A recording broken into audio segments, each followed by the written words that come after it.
दोस्तों ये कहानी एक 12 साल के ठरकी आवारा मजनू लौंडे की है जो अपनी माँ के साथ ही भटाभट भटाभट भटाभट करने की कोशिश करता है और इसके साथ साथ अपनी माँ की सहेलियों की भी चैनी खैनी बना देता है और ये लौंडा एक झटके में ठुकाई का पता लगा लेता है। तो चलिए देखते हैं इस लौंडे के कांड को। कहानी की शुरुआत में हम एक 50 साल के बुढ़े आदमी को देखते हैं जिसका नाम हग्गू होता है, जो एक बंगले के पास खड़ा होता है जिसे देखकर उसे अपने बचपन के कारनामे याद आने लगते हैं। और यहीं से मूवी फ्लैशबैक में हग्गू के बचपन में चली जाती है। जब हग्गू 12 साल का होता है तो उसकी दादी उसे इसी आलीशान बंगले के बाहर लेकर आई थी। वो कहती हैं, जा हग्गू जा अपनी माँ से मिल ले, तेरी माँ इसी बंगले में रहती है। ये सुनकर हग्गू बहुत खुश होता है क्योंकि वो काफी सालों बाद अपनी माँ से मिलने वाला था। वहीं हग्गू की दादी उसे एक लेटर देती है और कहती है ये लेटर अपनी माँ को दे दियो। इसके बाद हग्गू बंगले के गेट के पास जाता है जहाँ उसकी मुलाकात एक औरत से होती है। वो हग्गू से पूछती है तू कौन है और यहाँ पर क्या करने आया है। तो हग्गू कहता है मैं अपनी माँ ऐना से मिलने आया हूँ। ऐना का नाम सुनते ही वो औरत हग्गू को लेकर एक औरत लौरा के पास लेके जाती है जो कि इसी बंगले की इंचार्ज थी। बंगले का हर एक काम लौरा की देख रेख में होता था। लौरा हग्गू को वहाँ देखकर काफी घबरा जाती है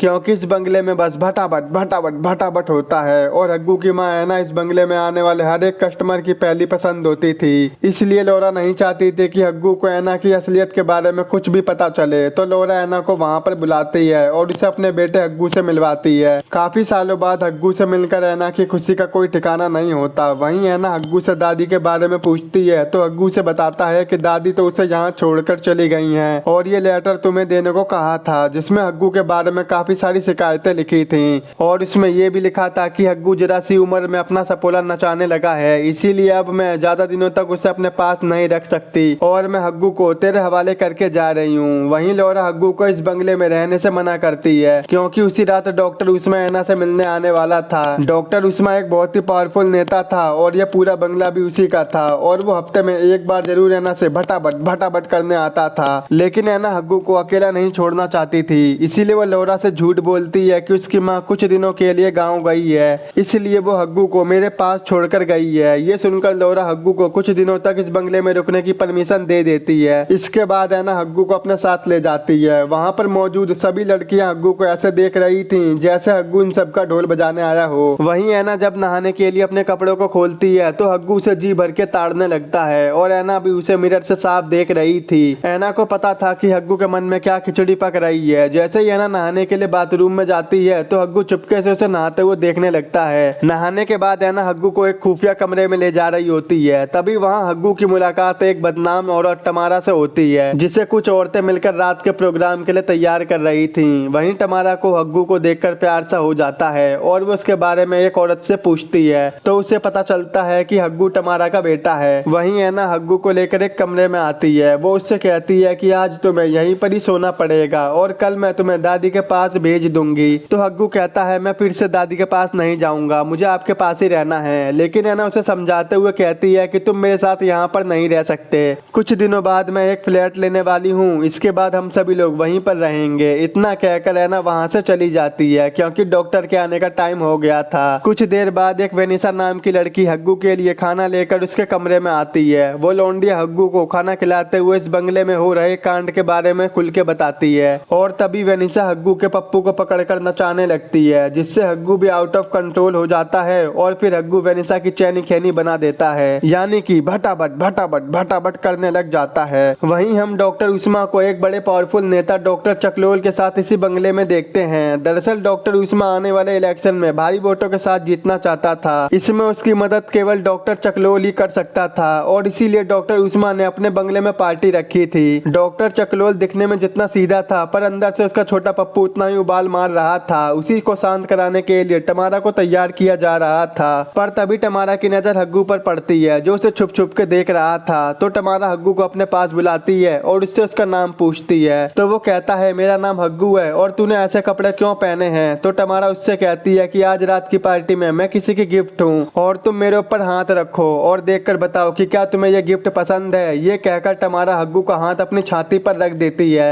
लेकिन तभी ऐना हग्गू को टमारा के साथ ये सब करते हुए देख लेती है और गुस्से में हग्गू को वहाँ से ले जाने लगती है। वो हग्गू को कमरे में ले जाकर उसे खूब डांटती है और कहती है तुम बाहर क्यों आए। तो हग्गू कहता है मुझे यहाँ अकेले में डर लग रहा था इसीलिए मैं नीचे चला गया था। ऐना हग्गू से कहती है है कि यहाँ सबके सब लोग खराब और गंदे लोग हैं और मैं नहीं चाहती कि तुम किसी गलत संगत में पड़ो। तो हग्गू ऐना से कहता है तो तुम यहाँ पर काम क्यों कर रही हो, आप मेरे और दादी के साथ क्यों नहीं चलती। तो ऐना कहती है मैं यहाँ पर अपनी मर्जी से नहीं रह रही हूँ, मुझे तुम्हें और तुम्हारे फ्यूचर को संभालना है और इसी मजबूरी के कारण मुझे यहाँ पर काम करना पड़ रहा है। अगर पैसों की बात ना होती तो तुम्हारी दादी माँ तुम्हें मेरे पास ऐसे छोड़कर नहीं जाती। अब हग्गू को उसकी माँ की मजबूरी समझ में आने लगी थी और वो चुपचाप सोने चला जाता है। इसके बाद ऐना नीचे आती है जहाँ टमारा एक टेडी बियर वाली कॉस्ट्यूम पहनकर डॉक्टर चकलोल के साथ मजे कर रही थी। उधर हग्गू की आंखों से भी नींद गायब सी हो गई थी और वो बंगलों के सभी कमरों में जाकर देखने लगता है जहाँ सभी एक दूसरे के साथ पलंग तोड़ने में लगे हुए थे।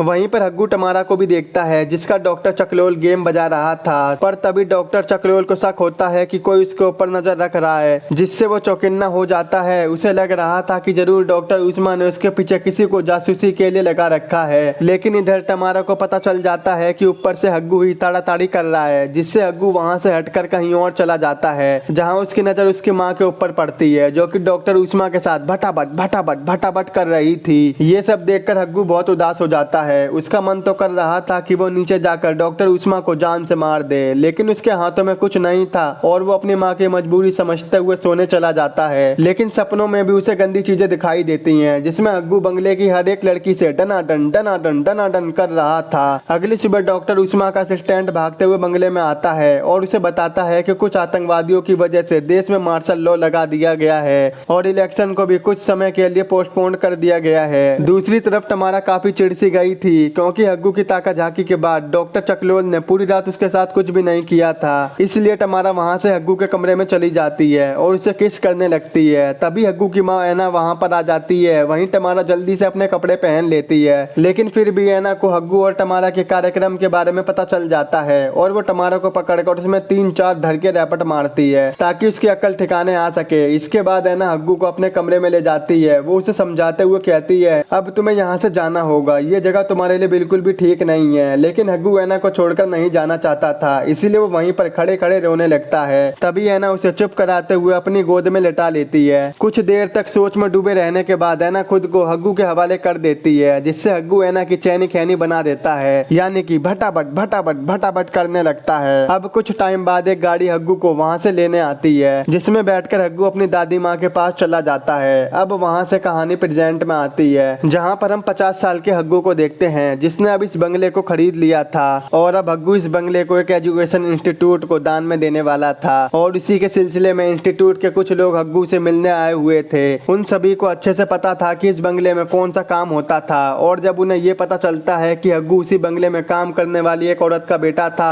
तो उन सभी की आंखें फटी की फटी रह जाती हैं और यहीं पर ये मूवी खत्म हो जाती है। आई होप अगर आपको मेरा एक्सप्लेन पसंद आया हो तो आज ही हमारे चैनल को सब्सक्राइब, वीडियो को लाइक और शेयर जरूर कर देना। अगर आपको ये मूवी डाउनलोड करनी है तो आप हमारे टेलीग्राम के चैनल से कर सकते हो।